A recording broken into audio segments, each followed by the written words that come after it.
Ayali serial நாளைக்கான எபிசோட்ல என்ன நடக்க போகுதுன்னு ரொம்ப சூப்பரான ஒரு ப்ரோமோ ரிவ்யூ பார்க்கலாம் வாங்க. என்னோட ரிவ்யூ பிடிச்சிருந்தா லைக் பண்ணுங்க. சிவா மேலே எந்த தப்பும் இல்லை அப்படின்னு அயலி நிரூபிக்கிறாங்க.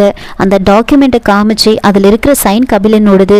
கபிலன் தான் அந்த பத்திர ஆஃபீஸ்க்கு போயிருக்காங்க. அங்கே வாங்கின அந்த சிசிடிவி ஃபுட்டேஜ்னு எல்லாமே என்கிட்ட இருக்கு. இதுக்கு பின்னாடி கபிலன் தான் இருக்காரு, எங்களை இந்த வீட்டை விட்டு துரத்தணும் அப்படின்றதுக்காக இதெல்லாம் பண்ணியிருக்காரு அப்படின்னு சொல்லும்போது கபிலன் வந்துட்டு என்ன வேணும்னே நீங்கள் என் மேலே பழி போடணும்னு இதெல்லாம் பண்ணிட்டு இருக்கீங்களா அப்படின்னு சொன்னதுமே இந்திராணி கபிலனை பலார்னு அறையிறாங்க. இந்திராணிக்கு அயலி சிவா மேலே இன்னும் சந்தேகம் அதிகமாகுது. அவங்க ரெண்டு பேரும் உண்மையாவே கல்யாணம் பண்ணிக்கிட்டாங்களா அப்படின்னு யோசிச்சு பார்க்குறாங்க. அந்த கோவிலோட சிசிடிவி ஃபுட்டேஜை செக் பண்ணி பார்க்கும்போது அயலி வந்துட்டு அந்த தாலியோட சிவா கூட வெளியில் வர்றது மட்டும்தான் அதில் காமிக்கும், ஆனால் தாலி கட்டுறது அதில் இருக்காது. அப்போவே இந்திராணிக்கு இன்னும் சந்தேகம் அதிகமாகுது. இதை பற்றி அயலி சிவா கிட்ட வந்து கேட்குறாங்க. உங்களுக்கு இன்னும் 2 நாள் தான் டைம் இருக்குது, ஒழுங்காக உண்மையாகவே உங்கள் 2 பேருக்கும் கல்யாணம் ஆச்சா, நீங்கள் 2 பேரும் கல்யாணம் பண்ணிக்கிட்டீங்களா அப்படின்னு நிரூபிக்கணும் அப்படின்னு சொல்லிட்டு போகிறாங்க.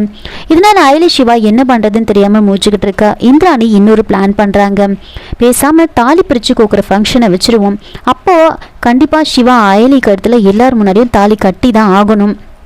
அப்போ உண்மை தெரிஞ்சிடும், அவங்க 2 பேரும் உண்மையாக கல்யாணம் பண்ணிக்கிட்டாங்களா இல்லையா அப்படின்னு தெரிஞ்சிடும் அப்படின்னு யோசிச்சுக்கிட்டு அந்த ஃபங்க்ஷனுக்கு ஏற்பாடு பண்ண சொல்கிறாங்க.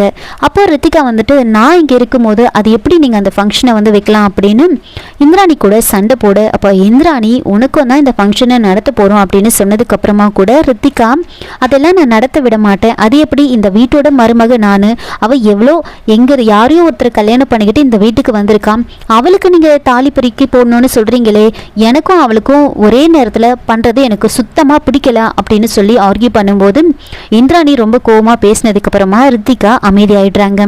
அதுக்கப்புறமா அந்த ஃபங்க்ஷனை ஸ்டார்ட் பண்ணுறாங்க.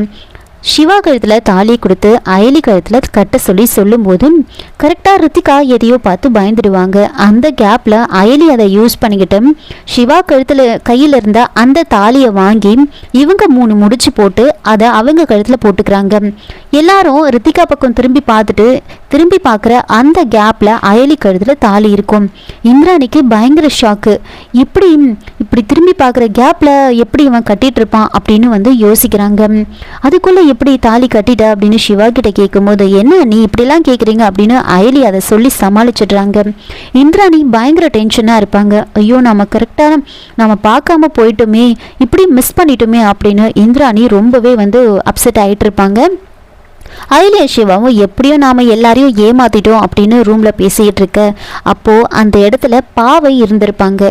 பாவை அயலி அவங்களே 3 முடிச்சு போட்டு அந்த தாலி கயிறு அவங்க கழுத்துல போட்டுக்கிட்டத பாவை இந்திராணி கிட்ட அந்த விஷயத்த சொல்றாங்க.